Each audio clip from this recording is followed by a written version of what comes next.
إن الحمد لله نحمده ونستعينه ونستغفره ونؤمن به ونتوكل عليه ونعوذ بالله من شرور أنفسنا ومن سيئات أعمالنا.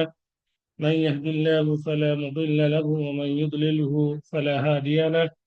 وأشهد أن لا إله إلا الله وحده لا شريك له، وأشهد أن محمدا عبده ورسوله. أما بعد، أعوذ بالله من الشيطان الرجيم. بسم الله الرحمن الرحيم. فإذا جاء أجلهم لا يستأخرون ساعة ولا يستقدمون. وقال صلى الله عليه وسلم: من أحب أن يبسط من أحب أن يبسط له في رزقه وينسأ له في أثره فليصل رحمه، أو كما قال عليه الصلاة والسلام। আলহামদুলিল্লাহ, আল্লাহর প্রশংসা করছি যে আল্লাহ সুবহানাহু ওয়া তাআলা আমাদেরকে এসো আল্লাহর পথে আল্লাহর পথে কোরআনের আলোয় গুরু কর্তৃক রবিবারের হালাকায় অংশগ্রহণ করার সুযোগ প্রদান করেছেন। সেই মহান রবের নিমিত্তে শুকরিয়া স্বরূপ কালিমাতে শুকর পাঠ করি, আলহামদুলিল্লাহ। সালাত ও সালাম বর্ষিত হোক শেষ নবীর প্রতি, আল্লাহুম্মা সাল্লি ওয়া সাল্লিম আলা আবদিকা মুহাম্মদ ইবনে আব্দুল্লাহ ওয়া আলা আলিহি ওয়া সাহবিহি ওয়া মান ওয়ালা। সম্মানিত উপস্থিতি, আমাদের যেহেতু সময় একেবারে স্বল্প, এই জন্য আমরা সরাসরি আমাদের যে নির্ধারিত বিষয় সেই বিষয়ে আমরা প্রবেশ করছি। আজকে আমাদের বিষয় হায়াত কিভাবে দীর্ঘায়িত করবেন, জীবন কিভাবে বৃদ্ধি করব, জীবন বৃদ্ধি করার আমল কি, হায়াত দীর্ঘায়িত হবে এই ধরনের কোনো আমল আছে কি না নেই, এই বিষয়টি নিয়ে আজকে আপনাদের সামনে ইনশাআল্লাহ কথা বলবো। ওমা তৌফিকি ইল্লা বিল্লাহ, আলাইহি তাওয়াক্কালতু ওয়া ইলাইহি উনীব। সম্মানিত উপস্থিতি, যেহেতু আমরা মাখলুক, সবাই সৃষ্টিজীব, যেহেতু আমাদের হায়াত আছে, আমাদেরকে মৃত্যুবরণ অবশ্যই করতে হবে। আমরা চাইলেও আমাদের মৃত্যু হবে, না চাইলেও মৃত্যু হবে। পৃথিবীতে সর্ব উৎকৃষ্ট উত্তম মানুষটি আজকে নেই, এবং নিকৃষ্ট যে মানুষ ফেরাউন, হামান, সেগুলো আজকে নেই। তাহলে আমাদের যে জীবন রয়েছে, আমাদের এই জীবনও শেষ হবে, এটাই স্বাভাবিক। আর আমাদেরকে সৃষ্টি করা হয়েছে কি জন্য, এই বিষয়টি আমাদেরকে একটু ভেবে চিন্তে দেখতে হবে। যে আমাদেরকে সৃষ্টি করা হয়েছে শুধুমাত্র আল্লাহর ইবাদত করার জন্য। আমাদের যাদের দীর্ঘদিন বেঁচে থাকার আশা আকাঙ্ক্ষা রয়েছে, তাদের কি উদ্দেশ্য? সর্বপ্রথম আমাদের উদ্দেশ্য নির্ণয় করতে হবে। আমরা তো চলে যাব, এটা ঠিক, কিন্তু কেউ আগে কেউ পরে। কিন্তু যারা আমরা আশা করি যে আমরা অনেক দিন বেঁচে থাকবো, আল্লাহ আমাকে অনেক হায়াত দান করুন, আমরা দোয়া করি, আমাদের এই উদ্দেশ্যটি কি আগে আমাদেরকে নির্বাচন করতে হবে। আমাদের উদ্দেশ্য যদি এটা হয়ে থাকে যে হায়াত পাওয়ার মাধ্যমে আল্লাহর ইবাদত করব, তার ইবাদতের মাধ্যমে তাকে সন্তুষ্টি করব, আমাদের যত হায়াত বৃদ্ধি পাবে ততই আমরা তাকে খুশি করতে পারবো, ভালো কাজ করতে পারবো। যদি এই উদ্দেশ্য হায়াত কামনার কারো হয়ে থাকে, তাহলে ঠিক আছে, হাদিস কোরআন অনুযায়ী সেটি হচ্ছে একটি ভালো দিক, এবং এটি হচ্ছে করণ, এই দোয়া এইভাবে চাওয়াটা, এটা হচ্ছে আমাদের উচিত। আর যদি এর উল্টোটি হয়, কাফেরের মতো যদি আমাদের চাওয়াটি হয়ে থাকে, তাহলে আমাদের দুনিয়াতে বা আখিরাতে আমাদের কঠিন শাস্তি আমাদের জন্য অপেক্ষা করছে। যারা আমরা দীর্ঘ হায়াত কামনা করি, উচ্চ আকাঙ্ক্ষার কারণে শুধুমাত্র আল্লাহর কাছে দীর্ঘ হায়াত চাই, আল্লাহ যদি আমাকে হায়াত দিতে তাহলে আমি অট্টালিকা বানাতাম, এই করতাম, সেই করতাম, অমুকে এই করেছি, তার থেকে বেশি করতাম, তার উদ্দেশ্য যদি সেটি হয়, তাহলে একটি আয়াত আমরা স্মরণ করে দিতে চাই। আল্লাহ সুবহানাহু ওয়া তাআলা বলেন, والذين كفروا يتمتعون ويأكلون كما تأكل الأنعام والنار مثوى لهم। যারা কুফরি করেছে, কাফির, কুফরি করে, ইয়াতামাত্তাউনা, তারা ভোগ বিলাসিতা, বিলাসে মত্ত থাকে, আনন্দ ফুর্তি করতে থাকে, ওয়ায়াকুলুনা কামা তাকুলুল আনআমু, এবং তারা আহার করে চতুষ্পদ জন্তু যেমন আহার করে থাকে, ওয়ান্নারু মাসওয়াল লাহুম, আর জাহান্নামই তাদের হলো বাসস্থান, জাহান্নামই হলো তাদের জন্য বাসস্থান। তাহলে যারা উঁচু আকাঙ্ক্ষা রাখে যে দুনিয়াতে সে হায়াত পাবে, তার হায়াতটি অনেক দিন লাস্টিং করবে, হ্যাঁ, সে বাড়ি গাড়ি করবে, হ্যাঁ, সন্তান, হাজার হাজার সন্তান, হ্যাঁ, সে মানে নাতি, হাজার হাজার সন্তান সহ নাতিপুতির সে মালিকানা হবে, হ্যাঁ, এই ধরনের যদি সে ভোগ বিলাসের যদি আকাঙ্ক্ষা করে হায়াত কামনা করে, তাহলে সে তার এবং কাফের এবং চতুষ্পদ জন্তুর মধ্যে কোনো পার্থক্য নেই, তার ঠিকানা নিশ্চয় জাহান্নাম নির্ধারিত রয়েছে। অতএব এই ধরনের আশা আকাঙ্ক্ষা করি যারা হায়াত আহ, লম্বা করতে চায়, বা যারা, যাদের নিয়ত, তাদের নিয়তটাকে ঠিক করা উচিত। আর যারা আহ হায়াতকে লম্বা করতে চায় ভালো কাজ করার জন্য, তাদের ব্যাপারে সুসংবাদ রয়েছে, তারাই হচ্ছে ভালো ব্যক্তি। এই মর্মে একটি হাদিস আপনাদের সামনে তুলে ধরার চেষ্টা করব। হাদিসটি সাহাবী আবু বাকরাহ রাদিয়াল্লাহু তাআলা আনহু থেকে প্রমাণিত। তিনি বলেন, আন্না রাজুলান ক্বালা ইয়া রাসূলুল্লাহ, এক ব্যক্তি জিজ্ঞেস করলো, ওহে আল্লাহর রাসূল, আইয়ুন নাসি খায়র, মানুষের মধ্যে উত্তম কোন ব্যক্তি? মানুষ তো হাজার হাজার, লক্ষ লক্ষ, কোটি কোটি মানুষ আছে, তো মানুষের মধ্যে উত্তম ব্যক্তি কে? কোন ব্যক্তিটা উত্তম? ক্বালা, রাসূল সাল্লাল্লাহু আলাইহি ওয়াসাল্লাম বললেন, মান তালা উমরুহু ওয়া হাসুনা আমালুহু। রাসূল সাল্লাল্লাহু আলাইহি ওয়াসাল্লাম বললেন, যে ব্যক্তি দীর্ঘ হায়াত লাভ করেছে, মান তালা উমরুহু, যে ব্যক্তি দীর্ঘ হায়াত পেয়েছে, দীর্ঘ হায়াত লাভ করেছে, ওয়া হাসুনা আমালুহু, এবং উত্তম আমল করেছে, সেই হলো উত্তম, সেই হলো উত্তম ব্যক্তি। লক্ষ লক্ষ, কোটি কোটি মানুষের মধ্যে উত্তম ব্যক্তি হলো ওই যে দীর্ঘ হায়াত পেয়েছে এবং উত্তম আমল করেছে। আবার জিজ্ঞাসা করা হলো পুনরায়, কিলা আইয়ুন নাসি খাশার, পুনরায় আবার জিজ্ঞাসা করা হলো আল্লাহ রাসূল সাল্লাল্লাহু আলাইহি ওয়াসাল্লামকে, যে কোন ব্যক্তি নিকৃষ্ট? ভালো তো বুঝলাম, এখন তাহলে নিকৃষ্ট কোন ব্যক্তি? আল্লাহ রাসূল সাল্লাল্লাহু আলাইহি ওয়াসাল্লাম বললেন, মান তালা উমরুহু ওয়া সাআ আমালুহু। রাসূল সাল্লাম বললেন, রাসূল সাল্লাল্লাহু আলাইহি ওয়াসাল্লাম বললেন, যে ব্যক্তি দীর্ঘ হায়াত পেয়েছে এবং এই দীর্ঘ সময় নেক কাজ, নেক কাজ না করে বরং গুনাহের কাজ করেছে, ওয়াসা আমালুহু, যার আমল খারাপ, এবং যাকে দীর্ঘ হায়াত দেওয়া হয়েছে সেই ব্যক্তি হচ্ছে খারাপ। তাহলে দীর্ঘ হায়াত পাওয়া এটি হচ্ছে মুখ্য বিষয় নয়। মুখ্য বিষয় হলো দীর্ঘ হায়াত পাওয়ার সাথে সাথে আমলটি সুন্দর হওয়া। ভালো হতে হলে, আল্লাহর নিকট উত্তম হতে হলে, দীর্ঘ হায়াত পেলেই যে উত্তম এমনটি নয়।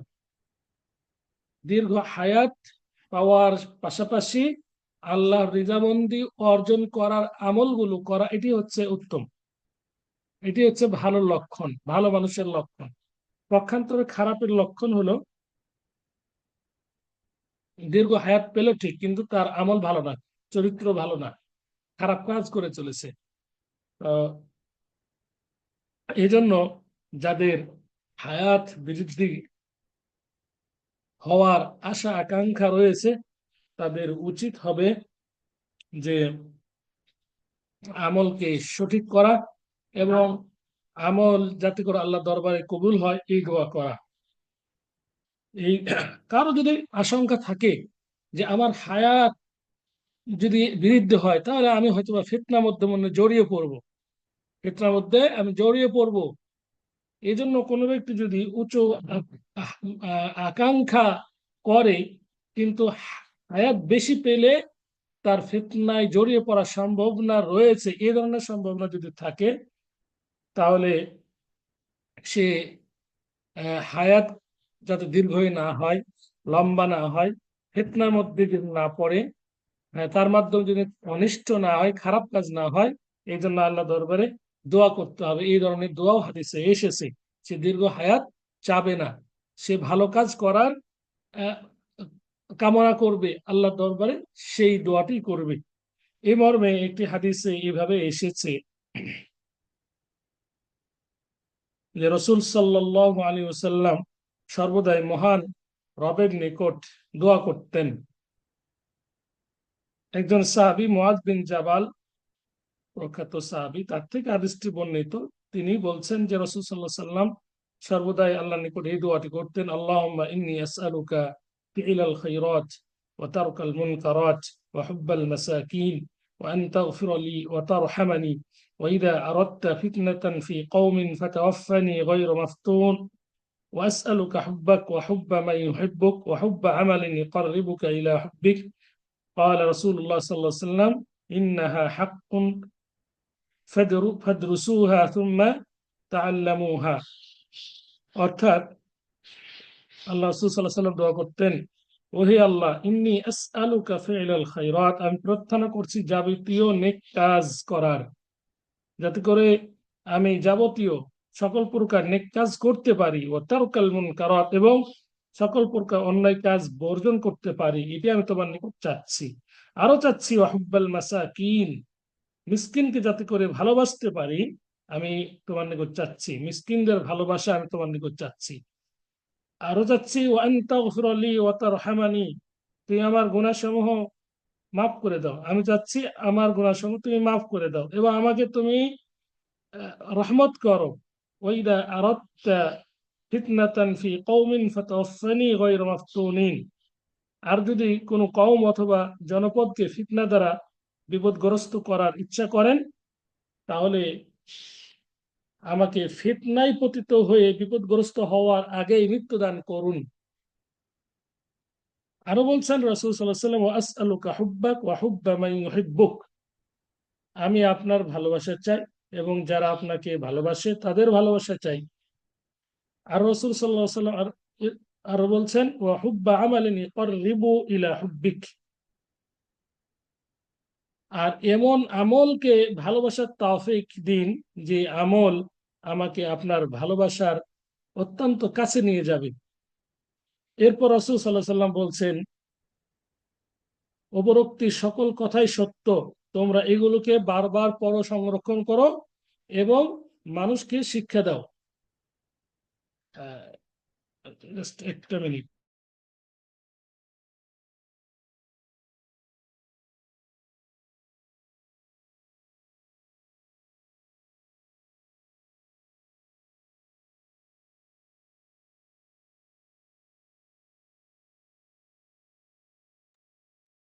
সম্মানিত উপস্থিতি, তাহলে এই দোয়া থেকে, রাসূল সাল্লাল্লাহু আলাইহি ওয়াসাল্লামের এই দোয়া থেকে আমরা যেটি বুঝতে পারলাম সেটি হলো আল্লাহ রাসূল সাল্লাল্লাহু আলাইহি ওয়াসাল্লাম তিনি আহ, মৃত্যু কখন কখন কামনা করেছেন, ফিতনা যাতে পতিত না হয়, ফিতনা পতিত হওয়ার বা বিপদগ্রস্ত হওয়ার আগেই মৃত্যুর তিনি কামনা করেছেন, যাতে তার মাধ্যমে কোনো ধরনের কোনো মানে ফিতনা না হয়, এই জন্য তিনি ফিতনার পূর্বে মৃত্যু কামনা করেছেন। এখন যদি আমরা আহ, লক্ষ্য করি বা বুঝতে পারি বা সম্ভাবনা থাকে যে আমাদের দ্বারা ফিতনা হতে পারে, আর হওয়াটাই স্বাভাবিক, আমরা তো রাসূল সাল্লাল্লাহু আলাইহি ওয়াসাল্লাম নিষ্পাপ ছিলেন, তবু এই দোয়াটি করেছেন, এই দোয়ার সাথে আরো অন্যান্য দোয়াও করেছেন, আমরা এই সব দোয়াগুলো করতে পারি। ওয়াইদা আরাদতা ফিতনাতান ফি কওমিন ফাতাওয়াফানি গায়রা মাফতুনিন, অত্যন্ত গুরুত্বপূর্ণ। একটি দোয়া, যেটিতে যে দোয়াটি বিশেষ করে সৌদি আরবে ওলামায়েগণ তারা বেতেরে সালাতে পড়ে থাকেন। আল্লাহ রাসূল সাল্লাল্লাহু আলাইহি সাল্লাম বলেছেন, লা ইয়াতামান্না আহাদুকুমুল মাউত ইম্মা মুহসিনান ফালাআল্লাহু ইজদাদ ওয়া ইম্মা মুসিআন ফালাআল্লাহু ইস্তাতিব। তোমাদের কেউ যেন মৃত্যু কামনা না করে যদি সে নেককার হয়, তাহলে অতিরিক্ত হায়াত দ্বারা তার নেকি বৃদ্ধির সুযোগ পাবে। আর যদি সে গুনাহগার হয়ে থাকে তাহলে দীর্ঘ হায়াত পেলে সে অতীতের গুনাহ মাপ চেয়ে নিজেকে সংশোধনের সুযোগ পাবে। তো মৃত্যু কামনা আসলে এমনি স্বাভাবিক করা এটি ঠিক নয়। তবে কিছু কিছু হাদিসে আছে, যদি একান্তই আহ, মানে একান্ত দুঃখ কষ্টের মধ্যে, এমন রোগের মধ্যে সে পতিত হয়েছে যে সে উঠার কোনো সম্ভাবনা নেই, আল্লাহর বিধিবিধান পালন করার তার জন্য কষ্ট হচ্ছে, সে এটা পারতেছে না, তাহলে এই এই মুমূর্ষু অবস্থায় মৃত্যু কামনা করা দোষণীয় নয়। একটি হাদিসে এইভাবে এসেছে, লা ইয়াতামান্না আহাদুকুমুল মাউতা মিন দুররিন আসাবাহু فإن كان لا بد فاعلا فليقل اللهم أحيني ما كانت الحياة خيرا لي وتوفني إذا كانت الوفاة خيرا لي। রাসূল সাল্লাল্লাহু আলাইহি সাল্লাম বলেছেন, তোমাদের কেউ যেন কোনো দুঃখ কষ্টের কারণে মৃত্যু কামনা না করে। فإن كان لا بد فاعلا, যদি একান্তই অসহনীয় অবস্থায় মৃত্যু কামনা করতে হয়, ফালিয়াকুল, সে যেন বলে, সেই জন্য এই দোয়াটি পাঠ করে, আল্লাহুম্মা আহইনি মা কানাতিল হায়াতু খায়রাল লি ওয়া তাওয়াফফানি ইযা কানাতিল ওয়াফাতু খায়রাল লি। হে আল্লাহ, আমাকে ততক্ষণ পর্যন্ত জীবিত রাখুন যতক্ষণ পর্যন্ত আমার জীবন ধারণ তথা দুনিয়া ও আখিরাতের জন্য আমার ভালো বা কল্যাণকর হয়, ততক্ষণ পর্যন্ত আমাকে জীবিত রাখুন, আমার জীবন দান করুন। ওয়া তাওয়াফফানি ইযা কানাতিল ওয়াফাতু খায়রাল লি, আর যদি এই মৃত্যুটি আমার জন্য উত্তম হয়, আহ, আর তাহলে আমাকে মৃত্যু দান করুন। আমাকে মৃত্যু দান করুন এমত অবস্থায় যখন আমার মৃত্যু আমার জন্য কল্যাণকর হয়, ভালো হয়। তাহলে এই হাদিস থেকে আমরা বুঝতে পারি মৃত্যু কামনা করা আহ, এমন অবস্থায় এটি ঠিক হবে যে অবস্থার মধ্যে আল্লাহর ইবাদত আমরা করতে পারবো না বা পারছি না। আহ, যেমন বিছনায় কেউ পড়ে থাকে, হ্যাঁ, প্রস্রাব পায়খানা থেকে সে পবিত্র হতে পারে না, এবং তার মাধ্যমে সে নিজে কষ্ট পাচ্ছে, আরো পাড়া প্রতিবেশী নিজের আত্মীয় স্বজন কষ্ট পাচ্ছে, তার মাধ্যমে দুনিয়ার কোনো উপকার হচ্ছে না এবং তার ক্ষতি হচ্ছে। শুধু জ্ঞান আছে কিন্তু কিছুই করতে পারে না। তো এই এই এই এই অবস্থায় কেউ যদি এই দোয়াটি পড়ে যে আমার জীবন যদি আমার জন্য কল্যাণকর হয় তাহলে আমাকে জীবিত রাখুন, আর যদি মৃত্যু আমার জন্য কল্যাণকর হয় আমাকে মৃত্যু দান করুন, কিন্তু ডাইরেক্ট মৃত্যু কামনা করা এটি পূর্বের যে হাদিস এটিতে মানে ঠিক নয়। এমনি এমনি মৃত্যু কামনা করা, কারণ হতে পারে তার হায়াত বৃদ্ধি আল্লাহ সুবহানাহু ওয়া তাআলা করেছেন যে তিনি ভালো কাজ করবেন, হ্যাঁ, ভালো কাজ করে তিনি জান্নাতে যাবেন, কিংবা খারাপ কাজ করেছে শেষে, হ্যাঁ, হয়তো বা আল্লাহ তাআলা তাকে এমন একটি সুযোগ দিবেন যে তাওবা ইস্তিগফার করে তার গুনাহগুলোকে মাফ করে সে জান্নাতে যাবে। তাহলে ডাইরেক্ট মৃত্যু কামনা করা এটি ঠিক নয়। আমরা এখন আহ এদিকে চলে যাই, দীর্ঘ হায়াত কামনা করা। এটি আহ, এটি আসলে এটি দ্বারা কি বোঝায়, যেহেতু হাদিসে দীর্ঘ হায়াত কামনা করার কথা আমরা বিভিন্নভাবে জানতে পেরেছি, এবং একটি দোয়া, একটি হাদিস আমরা তেলাওয়াত পাঠ করেছি। সেই হাদিসেও রাসূল সাল্লাল্লাহু আলাইহি সাল্লাম বলেছেন যে দীর্ঘ হায়াত দীর্ঘায়িত হয়। তাহলে হায়াত দীর্ঘায়িত বা বেশি হয়, এই শব্দ দ্বারা আমরা কি বুঝি, এবং হাদিস কোরআনে এই শব্দ দ্বারা কি বোঝানো হয়েছে, সালাফে সালিহিনগণ, আইম্মা ইকরামগণ তারা কি বলেছেন, আমরা অল্প কিছু ধারণা নেওয়ার চেষ্টা করব। আল্লাহ রাসূল সাল্লাল্লাহু আলাইহি সাল্লাম যেহেতু বলেছেন, মান আহাব্বা আন ইয়াবসাতা লাহু ফি রিজকিহি ওয়া ইউন আন ইউবসাতা লাহু ফি রিজকিহি ওয়া ইউনসা লাহু ফি আথরিহি ফালইয়াসিল রাহিমাহু, যে ব্যক্তি অধিক পরিমাণে রিজিক এবং নিজ হায়াত দীর্ঘায়িত করতে ভালোবাসে তার উচিত সে যেন ফালইয়াসিল রাহিমাহু, সে যেন আত্মীয়দের সাথে সর্বদা সুসম্পর্ক বজায় রাখে।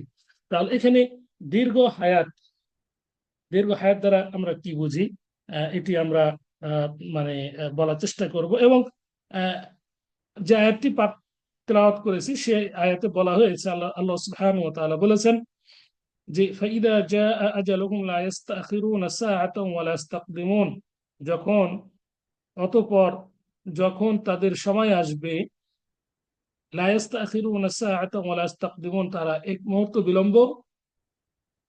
বিলম্ব করতে পারবে না এবং এগিয়ে আনতে পারবে না, তথা মৃত্যুর যখন সময় আসবে মৃত্যু সেই সময় উপস্থিত হবে। তাহলে হাদিসে আল্লাহ রাসূল সাল্লাল্লাহু আলাইহি ওয়াসাল্লাম হায়াত দীর্ঘায়িত করার যে আমলের কথা বললেন, সেখান থেকে আমরা বুঝতে পারি যে আমলের মাধ্যমে আত্মীয়তার সম্পর্ক বজায় রাখার মাধ্যমে হায়াত দীর্ঘায়িত করা হয়। আর আয়াতে আমরা পেলাম যে সময় মৃত্যুর সময় আগে পরে কখনো হয় না। তাহলে এই দুটির মধ্যে সামঞ্জস্যতা কি? একটিতে বলা আছে, আয়াতে হাদিসে পেলাম যে হায়াত বা জীবন বৃদ্ধি করা হয়। আর আমরা আয়াতে পেলাম যে কারো মৃত্যুর সময়কে নড়চড় করা হয় না। তো এই দুটির মধ্যে সামঞ্জস্যতা উলামায়ে কিরাম বিভিন্নভাবে করেছেন, আমরা সেটি নিয়ে কিছু আলোচনা করব। তো কোরআনের আয়াতের দিকে আমরা প্রথমে ফিরে যাই।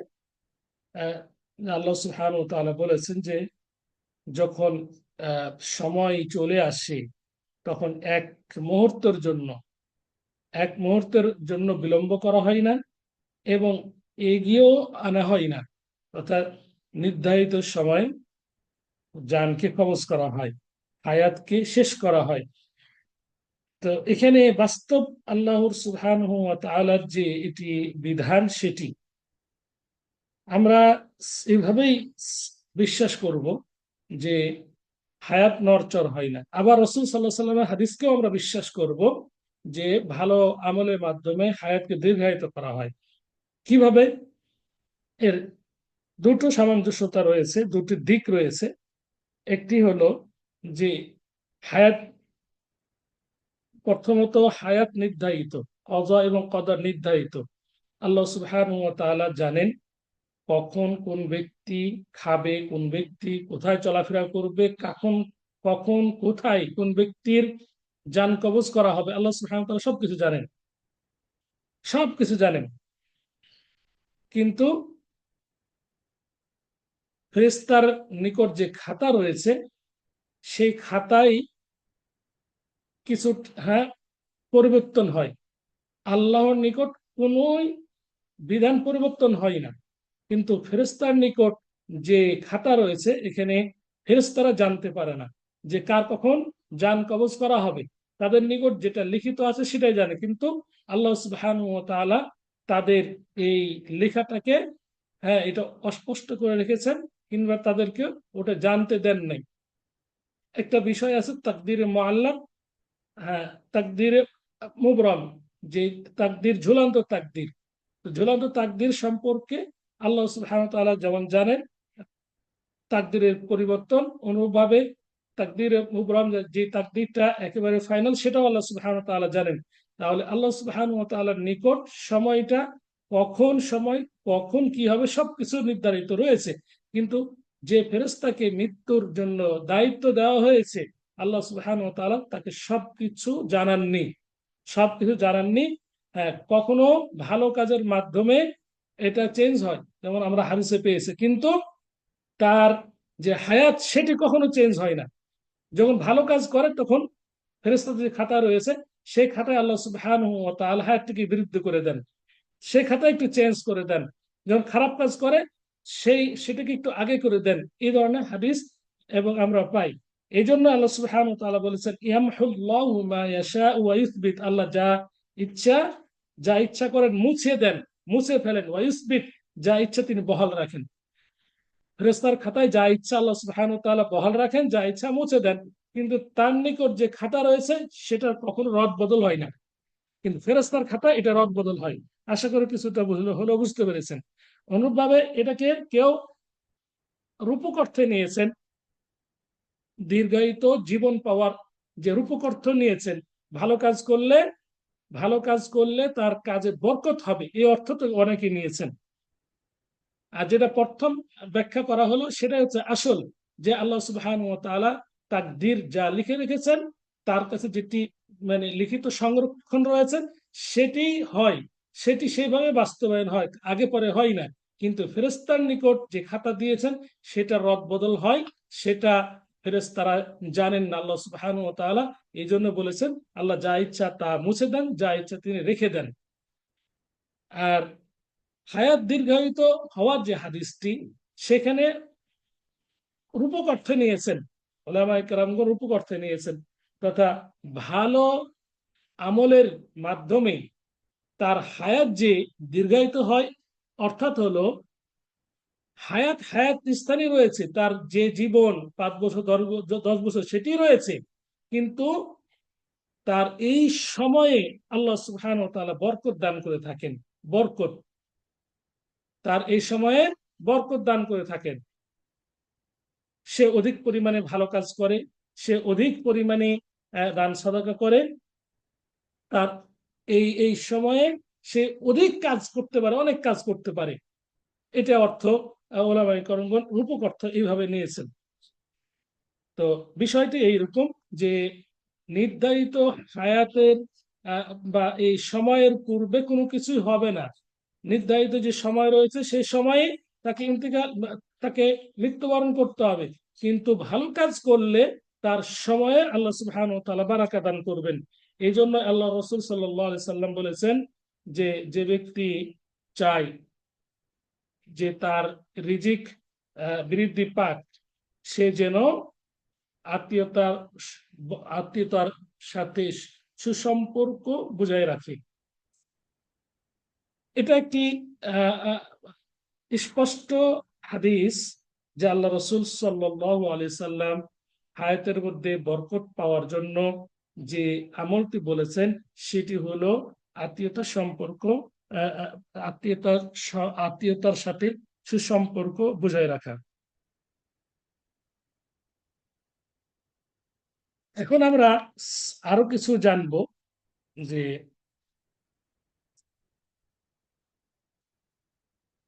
আমাদের অনেকেই আমরা হায়াত বা জীবন কম পেয়ে থাকি, কিন্তু এমন এমন আমল রয়েছে যে আমলগুলো দীর্ঘদিন যারা বেঁচে থাকে তারা যে পরিমাণ আমল করে, আমরাও আমাদের এই সংক্ষিপ্ত জীবনেও আমরা যদি আমল করি সে আমরা তাদের মতো আমরা সওয়াব পাবো। এই ধরনের কিছু আমল নিয়ে আমরা কথা বলবো ইনশাআল্লাহ।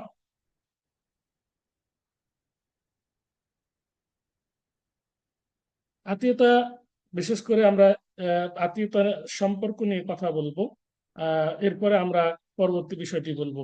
আত্মীয়তা সম্পর্ক বজায় রাখা, সুসম্পর্কের সহিত আত্মীয় স্বজনদের সাথে আহ, আহ, চলাফেরা করা, এটি অত্যন্ত একটি গুরুত্বপূর্ণ ইবাদত। যে ইবাদতটি মুমিন হওয়ার সাথেও একটা সম্পর্কীয়। আল্লাহ রাসূল সাল্লাল্লাহু আলাইহি সাল্লাম বলেছেন, মান কানা ইউমিনু বিল্লাহি ওয়াল ইয়াউমিল আখির ফালিয়াসিল রাহিমা আও কামা ক্বালা আলাইহিস সালাতু ওয়াসসালাম।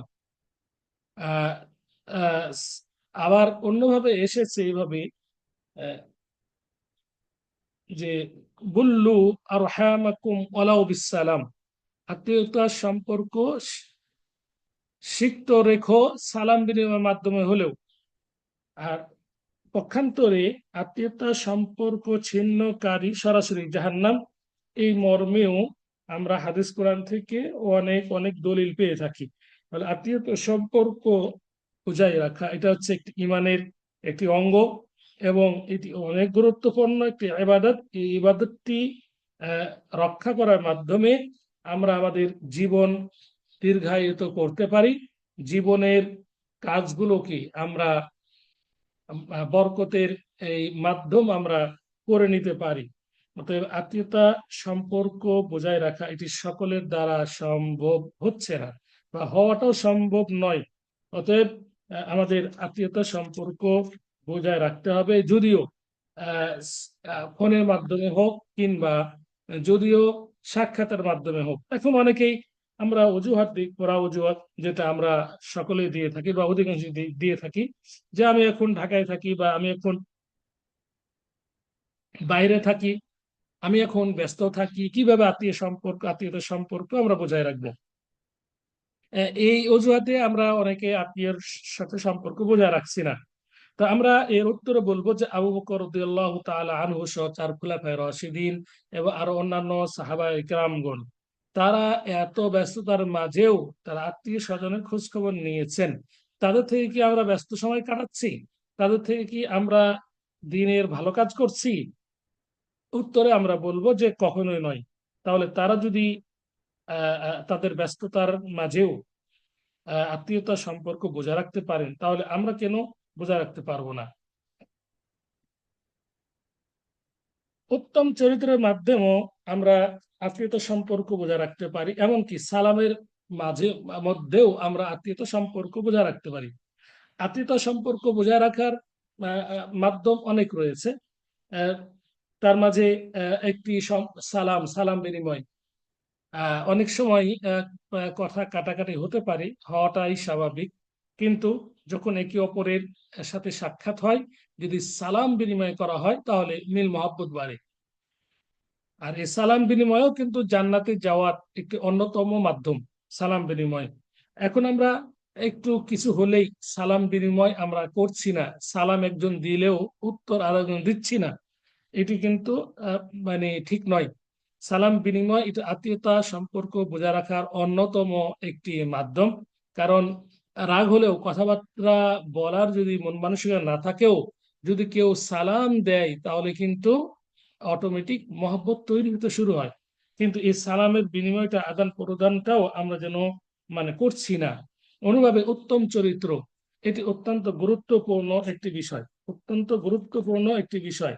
আমরা এই উত্তম চরিত্র বলতে কি বুঝি? যত প্রকার ভালো চরিত্র রয়েছে, সে ভালো চরিত্রগুলোকে কিন্তু বলা হয়ে থাকে আহ, আহ, যে উত্তম চরিত্র, ভালো কাজ। যেমন ভালো কাজ কি? কথা ভালো বলা, হাসি মুখে কথা বলা, এইসব কাজ। তাহলে এইসব কাজও আমরা এখন করার চেষ্টা করছি না। প্রিয় উপস্থিতি, আত্মীয়তা সম্পর্ক আহ, স- মানে আহ, বজায় রাখতে হলে আমাদের সর্বপ্রথম আহ, আল্লাহর নিকট দোয়া করতে হবে, তৌফিক কামনা করতে হবে। বর্তমান যে সময় আমরা বসবাস করছি, আসলে আত্মীয়তা সম্পর্ক বজায় রাখা, প্রতিবেশীর হক আদায় করা, এগুলো দিন দিন যেন আমরা কমিয়ে ফেলছি, আমাদের দ্বারা সম্ভব হচ্ছে না। এই জন্য এইসব বিষয়ে আমাদেরকে খোঁজ খবর নিতে হবে। আমরা আমাদের বিষয় থেকে আবারও ফিরে যাই। হায়াত কিভাবে বৃদ্ধি করব? হায়াত বৃদ্ধি করার আমল কি, সেটির মধ্যে আমরা উল্লেখ করেছি যে আল্লাহ রাসূল সাল্লাল্লাহু আলাইহি সাল্লামের যে হাদিস, আত্মীয়তা সম্পর্ক বজায় রাখা, আত্মীয়দের সাথে সুসম্পর্ক রাখা, এই মর্মে অনেক অনেক আসার পাওয়া যায় এবং আহ, তথা সাহাবী তাবিদের উক্তিও পাওয়া যায়। আহ, আব্দুল্লাহ ইবনে মাসউদ স্পষ্ট ভাবে বলেছেন, রাসূল সাল্লাল্লাহু আলাইহি সাল্লামের এই হাদিস তিনি আমল করেছেন। পাশাপাশি তিনি নিজে বলেছেন যে গবেষণা করে বলেছেন, সিলাতুর রহিমি তাজিদু ফিল উমর, আত্মীয়তার সাথে সুসম্পর্ক বোঝায়, আত্মীয়তার সাথে সুসম্পর্ক রাখলে হায়াত বৃদ্ধি পায়। হায়াত বৃদ্ধি সাহাবায়ে কেরামগণ থেকেও আমরা পেলাম যে হায়াত বৃদ্ধির মাধ্যম হলো আহ, আত্মীয়দের খোঁজ খবর নেওয়া, তাদের সাথে ভালোভাবে কথা বলা, সালাম বিনিময় করা ইত্যাদি। অনুভাবে আমরা দ্বিতীয় পয়েন্টে আমরা বলবো যে উত্তম চরিত্রের অধিকারী হওয়ার মাধ্যমেও দীর্ঘায়িত হায়াত পাওয়া সম্ভব রয়েছে। উত্তম চরিত্রবান হওয়া, প্রতিবেশীর সাথে সদাচরণ করা, এগুলো হচ্ছে হায়াত বৃদ্ধির অন্যতম একটি কারণ। একটি হাদিসে এইভাবে এসেছে, হাদিসটি মুসনাদ আহমদে বর্ণিত হয়েছে। আহ, এই হাদিসটি আহ, ইমাম আলবানী এই হাদিসটিকে সহিহ বলেছেন। হাদিসটি আয়েশা রাদিয়াল্লাহু তাআলা আনহা থেকে বর্ণিত। তিনি বলেন, রাসূল সাল্লাল্লাহু আলাইহি ওয়াসাল্লাম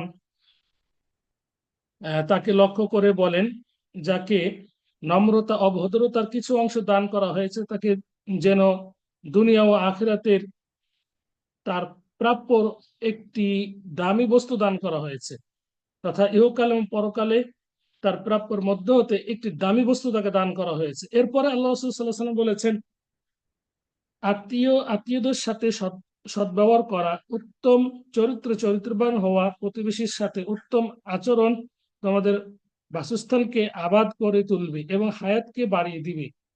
এখানে উত্তম চরিত্রবান হওয়া, এই বিষয়টি আমরা বলছিলাম যে উত্তম চরিত্রবান হওয়া এটি হায়াতকে বাড়িয়ে দিবে। রাসূল সাল্লাল্লাহু আলাইহি সাল্লামের এই উক্তি অত্যন্ত গুরুত্বপূর্ণ। তো উত্তম চরিত্র বলতে কি বুঝি? আমরা সাহাবীদের উক্তিকে আমরা সামনে নিয়ে আসতে চাই। আহ, আহ, একজন প্রখ্যাত তাবেঈ, সকলে আমরা তাকে চিনি, আব্দুল্লাহ ইবনে মুবারক রাহিমাহুল্লাহ। তিনি বলেন, উত্তম চরিত্র হলো হাসি খুশি চেহারা, মানুষের উপকার করা, কাউকে কষ্ট না দেওয়া, এটি হচ্ছে উত্তম চরিত্র। আব্দুল্লাহ বিন মুবারকের ভাষায় উত্তম চরিত্র হলো হাসি খুশি থাকা। এটি আমরা হাদিসেও পাই। আহ, হাসি মুখে কথা বলা, ভাইয়ের সাথে সাক্ষাৎ করা, এটি সদাকা। তাহলে উত্তম চরিত্র কাকে বলা হয়? যেহেতু আল্লাহ রাসূল সাল্লাল্লাহু আলাইহি ওয়াসাল্লাম বলেছেন উত্তম চরিত্রবান হওয়া হায়াতকে বাড়িয়ে দিবে, হায়াতকে বাড়িয়ে দেয়। উত্তম চরিত্র হাসি খুশি থাকা, হাসি খুশির সাথে মানুষের সাথে চলাফেরা করা, আদান প্রদান করা, মানুষের উপকার করা, মানুষকে কষ্ট না দেওয়া। এই যে একটি সুন্দর একটি উক্তি, এই উক্তি থেকে আমরা যদি একটু বিশ্লেষণ করি তাহলে আমরা দেখতে পাই যে বাস্তবেই আহ, এই এই সব গুণে গুণান্বিত যারা, তাদেরকে মানুষ ভালোবাসে, তাদেরকে মানুষ বলে থাকে তোমার চরিত্র ভালো। হাসি খুশি থাকা, হাসি ভাবে চলাফেরা করা, মানুষের সাথে মুচকি হেসে কথা বলা, এটি সদাকা। মানুষের উপকার করা, মানুষকে কষ্ট না দেওয়া, এইগুলো ইচ্ছে একটি ইমানের অঙ্গ, এবং এইগুলো হচ্ছে সৎ চরিত্রের একটি অন্যতম গুণাবলী। আহ, আল্লামা সাহাল রাহিমাহুল্লাহ তিনি বলেন, উত্তম চরিত্রের সর্বনিম্ন স্তর হলো জাহেলের খারাপ কাজ, কথা ও দুর্ব্যবহারে সবর করা এবং কারো উপকার করে ওই ব্যক্তির নিকট থেকে বিনিময় আশা না করা, জালেমদের প্রতি দয়া দেখানো, তার গুনাহ মাপ বা ইস্তিগফার চাওয়া এবং তার প্রতি অনুগ্রহ প্রদর্শন করা, এগুলো হলো উত্তম চরিত্র। আমরা যদি এই উক্তির প্রতি আমরা যদি লক্ষ্য করি তাহলে আমরা দেখতে পাই যে আসলে এই সব গুণে যারা গুণান্বিত তাদেরকেই মানুষ ভালোবাসে এবং তারা উত্তম চরিত্রের অধিকারী। তাদের জন্য মানুষ দোয়া করে, আল্লাহ তোমার হায়াত দীর্ঘায়িত করুন, তাআলা উমরুক, তাআলা উমরুক, বারাকাল্লাহু ফি উমরিক, এ ধরনের দোয়া আমরা অহরহ শুনতে পাই। ধরুন কোনো ব্যক্তি দান সাদাকা করলো, একেবারে যিনি গ্রহীতা অসহায়, তিনি তার জন্য দোয়া করছেন, আল্লাহ তোমাকে দীর্ঘজীবী করুক, যদিও দীর্ঘজীবী করুক এই দোয়াটা নিয়ে মাতানক্য রয়েছে, তাহলে অমরক, হ্যাঁ, কিন্তু বারাকাল্লাহু ফি উমরিক, তোমার এই জীবনে আল্লাহ সুবহানাহু ওয়া তাআলা বারাকা দান করুন, তোমাকে হায়াত তয়্যিবা দান করুন, এই দোয়াগুলোর ব্যাপারে কোনো ইশকাল নেই, কোনো কথা নেই। তো এই যে এই দোয়াগুলো করে থাকে, তো এই দোয়াগুলো হচ্ছে উত্তম চরিত্রের যারা অধিকারী তাদের জন্য এই দোয়াগুলো সাধারণত মানুষের মুখে অটোমেটিক চলে আসে। দান করে বিনিময় আশা না করা, এটা অত্যন্ত গুরুত্বপূর্ণ একটি আহ, সৎ চরিত্রের বিষয়। এই চরিত্রে গুণান্বিত আসলে অনেকেই হতে পারে না। আর জালেনদের প্রতি দয়া দেখানো, এটা এটাও একটা সৎ চরিত্রের একটা গুণাবলী। এবং বিশেষ করে তার জালেমের কামনা করা, আল্লাহ তাকে হেদায়েত দান করুন, এই হেদায়েত কামনা করা, এটা অত্যন্ত গুরুত্বপূর্ণ একটি মানে কাজ এবং দোয়া। এই দোয়াটি আমাদের করা উচিত। তবে বদদোয়া যে করা যাবে না এমনটি না, তবে বদদোয়া করাটা মানে সব স্থানে ঠিক নয়। হেদায়েতের দোয়াটাই করাই হচ্ছে আহ, এটি মানে ভালো ভালো দিক। দুঃখের বিষয় হলো একটি একটি জিনিস সত্য, সেটি হলো যে ভালো চরিত্র, ভালো চরিত্র কি আমরা স্পষ্ট জানি। আয়েশা রাদিয়াল্লাহু তাআলা আনহাকে যখন রাসূল সাল্লাল্লাহু আলাইহি সাল্লামের চরিত্র সম্পর্কে জিজ্ঞাসা করা হয়েছিল যে আল্লাহ রাসূল সাল্লাল্লাহু আলাইহি সাল্লামের চরিত্র কি ছিল, তিনি স্পষ্ট বলেছিলেন যে তুমি কি কোরআন পড়ো না? কোরআনই হলো যে আল্লাহ রাসূল সাল্লাল্লাহু আলাইহি সাল্লামের চরিত্র। তো প্রিয় উপস্থিতি, এখান থেকে আমরা বুঝতে পারি যে কোরআন হলো আল্লাহ রাসূল সাল্লাল্লাহু আলাইহি ওয়াসাল্লামের চরিত্র। আল্লাহ রাসূল সাল্লাল্লাহু আলাইহি ওয়াসাল্লাম যা কিছু করতে বলেছেন, যা কিছু নিষিদ্ধ করতে বলেছেন, এগুলো হচ্ছে ইসলামের মেন বিধয়, মেন বিধান। তো আমরা কোরআনকে ভুলে গেছি। আর এই কোরআনের নির্দেশগুলো ফলো না করে আমরা আজকে কাফের মুশরিকদের মানে চরিত্র গ্রহণ করার চেষ্টা করছি। আল্লাহ রসুল সাল্লাল্লাহু আলাইহি সাল্লামের জীবনে আমাদের জন্য উত্তম আদর্শ রয়েছে। আল্লাহ রসুল সাল্লাহ সাল্লামকে আজকে আমরা মডেল গ্রহণ না করে আমরা আজকে কাফেরদের চরিত্রে সুনাম করছি। অমুকের কত চরিত্র, অমুক চরিত্রবান, অমুক ব্যক্তি আমানতদারি, অমুক ব্যক্তি এই এই সেই। কিন্তু মুসলিমের চরিত্র সবচেয়ে উত্তম চরিত্র। মুসলিম ছাড়াদের কোনো চরিত্রের কোনো মূল্যই হয় না, এটি আমরা ভুলেই গেছি। অতএব সৎ চরিত্রবান এটি হায়াত বৃদ্ধি পাওয়ার একটি মাধ্যম। আমরা আগেই বলেছি যে হায়াত বৃদ্ধি পাওয়ার অর্থ অর্থ ওলামায়ে কেরামগণ বিভিন্ন ভাবে করেছেন। তার মধ্যে একটি হলো যে হায়াতে বরকত পাওয়া, যে কাজগুলো করবে সে কাজগুলোতে আল্লাহ বারাকা দান করবেন। তাহলে সৎ চরিত্র যদি কারোর মধ্যে থাকে তাহলে তার অবশ্যই হায়াতে বারাকা আসবে আল্লাহ পক্ষ থেকে। আর এই ধরনের চরিত্রবান হওয়া আমাদের জন্য উচিত। আরেকটি হাদিস এইভাবে এসেছে, রাসূল সাল্লাল্লাহু আলাইহি সাল্লাম বলেছেন, মা শাইউন আসকালু ফি মিজানিল মুমিনি ইয়াউমাল কিয়ামাতি মিন খুলুকি হাসানিন ওয়া ইন্নাল্লাহা লা ইউবগিদুল ফাহিশাল বাদী।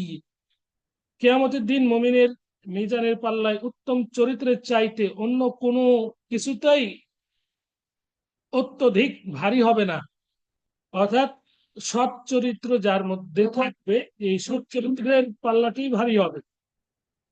আল্লাহ রাসূল সাল্লাল্লাহু আলাইহি সাল্লাম আরো এই মর্মে হাদিস উল্লেখ করেছেন, সেগুলো আমরা নামাজের সালাতের পরে কিছু পর্যালোচনা করব।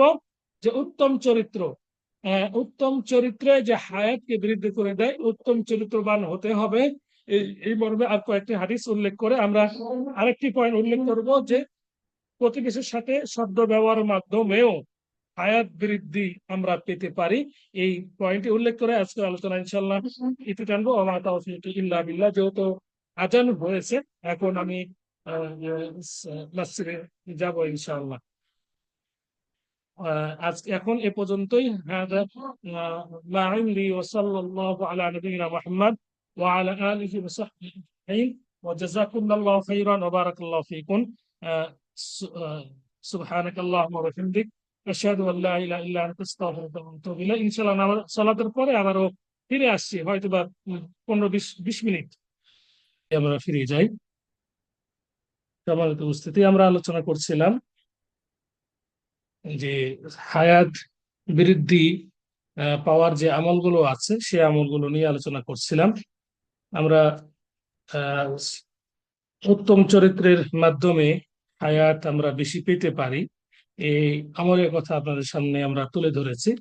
আহ, এই সম্পর্কে আরেকটি হাদিস আমি, সৎ চরিত্রের মাধ্যমে যে আমরা হায়াত দীর্ঘায়িত করতে পারি, সে সম্পর্কে আলোচনার পাশাপাশি সৎ চরিত্রের সম্পর্কে আরেকটি হাদিস উল্লেখ করব। আল্লাহ রাসূল সাল্লাল্লাহু আলাইহি সাল্লাম বলেছেন এ সম্পর্কে, আনা যাঈমুন বিবাইতিন ফি রাবাদিল জান্নাতি লিমান তারাকাল মিরাআ ওয়া ইন কানা মুহিক্কা ওয়া বিবাইতিন ফি ওয়াসাতিল জান্নাতি লিমান তারাকাল কাযিব ওয়া ইন কানা মাযিহা ওয়া বিবাইতিন ফি আ'লাল জান্নাতি লিমান হাসানা খুলুকাহু। আহ, অত্যন্ত গুরুত্বপূর্ণ একটি চরিত্র সম্পর্কে হাদিস। সেখানে সৎ চরিত্র এবং অসৎ চরিত্রের দুটি বিষয়ে কথা বলা হয়েছে। আল্লাহ রাসূল সাল্লাল্লাহু আলাইহি ওয়াসাল্লাম বলেছেন, যে ব্যক্তি ঝগড়া বেঁধে যাওয়ার ভয়ে উচিত কথা বর্জন করে, আমি জান্নাতের সীমানায় তার জন্য একটি বাড়ি প্রদানের, ঘর প্রদানের প্রতিশ্রুতি দিলাম। ওয়াবিবাইতিন ফি ওয়াসাতিল জান্নাতি লিমান তারাকাল কাযিবা। আর যে ব্যক্তি মিথ্যা বলবে না, ঠাট্টার চলে ছলে হলেও, ওয়াইন কানা মাসিহা, আমি তার জন্য জান্নাতের মধ্যভাগে একটি বাড়ি প্রদানের প্রতিশ্রুতি দিলাম। অবিবাইতিন ফি আলাল জান্নাতি ফি লিমান হাসানা খুলুকাহু, লিমান হাসানা খুলুকাহু, আর আমি তার জন্য জান্নাতের মধ্যভাগে একটি বাড়ির প্রতিশ্রুতি দিলাম। সরি, আর উত্তম চরিত্র বান ব্যক্তির জন্য আমি জান্নাতের সর্বোচ্চ স্থানে একটি বিশেষ বাড়ি প্রদানের ওয়াদা করলাম। হাদিসটি যদিও আবু দাউদে এসেছে, কিন্তু ইমাম আলবানী হাদিসটিকে রাহিমাহুল্লাহ হাসান বলেছেন তথা সঠিক বলেছেন। এই দুটি বিষয়, একটি একটি বিষয় ওয়ার সৎ চরিত্র যে রয়েছে, মিথ্যা কথা বলা, এরপরে আরো অন্যান্য বিষয় এখানেও এটি এসেছে, যে ব্যক্তি মিথ্যা বলবে না, মিথ্যা কথা ছেড়ে দিবে, হাসি ওয়াইন কানা মাজিহান, হাসি ঠাট্টার ছলে হলেও মিথ্যা কথা বলবে না, তার জন্য জান্নাতের মধ্যে আল্লাহ রসুল সাল্লাহ সাল্লাম একটি ঘরের প্রতিশ্রুতি দিয়েছেন। আর যার চরিত্র ভালো, লিবান হাসানা কুলুকাহু, যার চরিত্র ভালো তার জন্য জান্নাতের একেবারে সর্বোচ্চ স্থানে একটি বিশেষ বাড়ি প্রদানের আল্লাহ রসুল সাল্লাহ সাল্লাম ওয়াদা করেছেন। তো এখানে উত্তম চরিত্র, যার চরিত্র ভালো তার জন্য জান্নাতের সর্বোচ্চ স্থানে আহ, ঘর বা বসবাসের জন্য আল্লাহ রসুল সাল্লাহ সাল্লাম একটি বাড়ির প্রতিশ্রুতি দিয়েছেন, একটি ঘরের প্রতিশ্রুতি দিয়েছেন। এখানে সৎ চরিত্রের আহ, উম, এটি অনেক অনেক ফজিলত রয়েছে। তার মধ্যে আজকে যেটি জানতে পারলাম যে জান্নাতে মানে সৎ চরিত্র যারা সর্বোচ্চ স্থানে তাদের বাসস্থান হবে। আর এটা আমরা সকলেই চাই, দুনিয়াতে যেমন আমরা চাই আমার স্থানটি একটু উঁচু হোক, আমার মানটি উঁচু হোক, আমরা এটা চাই। তো জান্নাতে চাবে তার স্থানটি একটু উঁচু মানে হোক। তা যারা সৎ চরিত্রের অধিকারী তাদের স্থান জান্নাতে উঁচু হবে। অতএব সৎ চরিত্র অধিকারী হওয়ার জন্য যে সমস্ত গুণাবলী থাকা দরকার সেগুলো আমাদের মধ্যে থাকতে হবে, রাখতে হবে, রাখার চেষ্টা করতে হবে। আর যেগুলো এর বিপরীত, অসৎ চরিত্র, সেগুলো আমাদেরকে বর্জন করতে হবে। আল্লাহ আমাদের সেই ধরনের তৌফিক দান করুন, আমিন।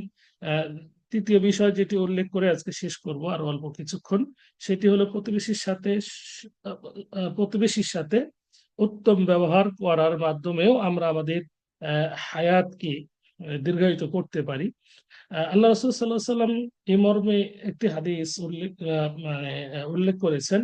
হাদিসটি মুসনাদে আহমদ রয়েছে, মুসনাদে আহমদে রয়েছে, এবং ইমাম আলবানী হাদিসটিকে সহি বলেছেন। রসুল সাল্লাহ আলি সাল্লাম থেকে হাদিসটি সহিভাবে প্রমাণিত হয়েছে। মা আয়েশা রাদিয়াল্লাহু তাআলা হাদিসটি বর্ণনা করেন। তিনি বলেন, রাসূল সাল্লাল্লাহু আলাইহি সাল্লাম বলেছেন, সিলাতুর রাহিমি ওয়া হুসনুল খুলুকি ওয়া হুসনুল জিওয়ারি ইউআম্মিরানিদ দিয়ার ওয়া ইয়াজিদানি ফিল আমাল। সর্বদাই আত্মীয়দের সাথে সম্পর্ক বজায় রাখা, ওয়া হুসনুল খুলুকি উত্তম চরিত্রবান হওয়া, ওয়া হুসনুল জিওয়ারি এবং প্রতিবেশীর সহিত সুসম্পর্ক বজায় রাখা, ইউআম্মিরান ইউআম ইউআম্মিরানিদ দিয়ার ইউআম্মিরানিদ দিয়ার তোমাদেরকে তোমাদের আবাস তোমাদের আবাসস্থলকে আবাদ করে তুলবে। ইউআম্মিরানিদ দিয়ার ওয়ায়াজিদানি ফিল আমার, এবং হায়াতকে বাড়িয়ে দিবে। ওয়ায়াজিদানি ফিল আমার, হুসনুল খুলুক ওয়া হুসনুল জিওয়ার, হুসনুল খুলুক উত্তম চরিত্রের অধিকারী হওয়া এবং আহ, প্রতিবেশীর সাথে সুসম্পর্ক বজায় রাখা। হুসনুল জিওয়ার প্রতিবেশীর সাথে সুসম্পর্ক বজায় রাখা, তাদের সাথে উত্তমভাবে আদান প্রদান করা। এই দুটো বিষয় আহ, এই দুটি বিষয় হায়াতকে বাড়িয়ে দিবে। এই অংশটি আমাদের আজকে আলোচ্য বিষয়। তো এই দুটোর মাধ্যমে আহ, আমরা আমাদের হায়াতে বারাকার বারাকা পেতে পারি, আর অবশ্যই পাবো, যেহেতু রাসূল সাল্লাল্লাহু আলাইহি সাল্লামের হাদিস। তো বিশেষ করে হুসনুল জিওয়ার, প্রতিবেশীর সাথে উত্তম আচরণ করা, এটি একটি ইমানের অঙ্গ। আল্লাহ রাসূল সাল্লাল্লাহু আলাইহি সাল্লাম এইভাবে বলেছেন যে মান কানা ইউমিনু বিল্লাহি ওয়াল ইয়াউমিল আখিরি ফালইউকরিম জারাহু, যে ব্যক্তি আল্লাহর প্রতি এবং শেষ দিবসের প্রতি বিশ্বাস স্থাপন করে, সে যেন ফালইউকরিম জারাহু, তার প্রতিবেশীকে সম্মান করে। এমনকি রাসূল সাল্লাল্লাহু আলাইহি সাল্লাম এইভাবে বলেছেন, মা যালা জিবরিলু ইউসিনি বিল জারি হাত্তা যারানতু আন্নাহু সাইওয়ারিসুহু, যে জিবরিল আমাকে প্রতিবেশী সম্পর্কে সর্বদাই ওসিয়ত করে যাচ্ছিলেন, উপদেশ দিয়ে যাচ্ছিলেন। আমার ধারণা, মানে দৃঢ় বিশ্বাস হচ্ছিল আন্নাহু সাইওয়ারিসুহু, যে যে যে প্রতিবেশীকে আমার উত্তরসূরি বানিয়ে দিবে, উত্তরসূরি বা উত্তরাধিকারী সম্পদের তথা সম্পদের বানিয়ে দিবেন। এমন উপদেশ, মানে এমন ভাবে আহ, উপদেশ দিচ্ছিলেন, মনে হচ্ছে যে আমার উত্তরাধিকারী বানিয়ে দিবেন। হাত্তা যানানতু আন্নাহু সাইওয়ারিসুহু। তো তাহলে এখান থেকে বোঝা যাচ্ছে যে প্রতিবেশীর একটা গুরুত্ব ইসলামে রয়েছে এবং সর্বোচ্চ গুরুত্ব দেওয়া হয়েছে প্রতিবেশীর। প্রতিবেশীর হক অনেক বেশি, কিন্তু আমরা সেটিকে বর্তমান নিজেরা অবহেলিতার কারণে আমরা হারিয়ে ফেলছি। অথচ প্রতিবেশীর আহ, যে হক, সে হকটি একটি ইমানের অঙ্গ। ইমানের অঙ্গ। আমরা নিজেদের বাসার পাশের আহ, বাড়ি সম্পর্কে আমরা এখন খোঁজ খবর রাখি না। বিশেষ করে যারা শহরে বসবাস করি, যারা শহরে বসবাস করে, আমাদের প্রতিবেশীর যে একটা হক, সেটি আমরা দিন দিন ভুলে যাচ্ছি। মনে হচ্ছে এটি একটি অবহেলিত বিষয়, আমরা দিন দিন এটিকে ভুলে যাচ্ছি, অথচ একটি ইমানের অঙ্গ হতে পারে এটি ঢাকাতে। তবে সতর্ক বশত যারা মানে এড়িয়ে চলেন, তাদের কথা ভিন্ন। বিশেষ করে সতর্ক বলতে, বর্তমান সময়ে যে আমরা একটা দুশ্চিন্তায় ভুগি, প্রতিবেশী হত্যা করে। কিছুদিন আগেই বগুড়াতে একজন প্রতিবেশীকে হত্যা করে ফেললো। এই ধরনের যারা আশঙ্কা করে, আহ, তাদের ভিন্ন, কারণ সবকিছু নিয়তের উপরে নির্ভরশীল। আহ, কিন্তু স্বেচ্ছায় কোনো কারণ ছাড়াই যদি আমরা প্রতিবেশীর হককে আদায় না করি, তাহলে ইমানে আমাদের নুকস এটা হবে, এটাই স্বাভাবিক। অতএব এই বিষয়টি আমাদেরকে লক্ষ্য করতে হবে, যাতে প্রতিবেশীর হক আমরা ঠিক মতো আমরা পালন করতে পারি। প্রতিবেশীকে উম, আহ, আহ, এমন এমন এমনকি প্রতিবেশীর হক আদায় করার নিমিত্তে আল্লাহ রসুল সাল্লাহ আলি সাল্লাম উৎসাহ স্বরূপ বলেছেন যে তোমাদের পাতিলের ঝোলকে তোমরা বেশি করে দিবে, যাতে করে তাদেরকে দিতে পারো। এই ধরনের অর্থবোধক হাদিসও এসেছে। তো আহ, অতএব আমাদেরকে প্রতিবেশীর হক সম্পর্কে আমাদেরকে অবশ্যই আহ, খেয়াল রাখতে হবে। আর প্রতিবেশী কারা, কার হক আদায় করব, এই মর্মে আমরা অনেকগুলো হাদিস পাই। তার মধ্যে মা আয়েশা রাদিয়াল্লাহু তাআলা আনহার একটি হাদিস আমরা এইভাবে পাই। রসুল সাল্লাল্লাহু আলাইহি সাল্লামকে তিনি জিজ্ঞাসা করলেন, হে আল্লাহ রসুল, এক সময় তিনি জিজ্ঞেস করেছিলেন, আমার দুজন পুরুষ প্রতিবেশী রয়েছেন, এদের মধ্যে কার হক আমি আদায় করব? নবী করিম সাল্লাল্লাহু আলাইহি সাল্লাম এভাবে উত্তরটি দিয়েছিলেন যে, যার ঘরের দরজা তোমার দরজার অতি নিকটবর্তী, তার হক প্রথমেই তুমি আদায় করবে। এই হাদিসটি স্পষ্ট, আমরা জানি, স্পষ্ট ভাবে আমরা বলতে পারি হাদিসটি সহিহ বুখারীতে এসেছে।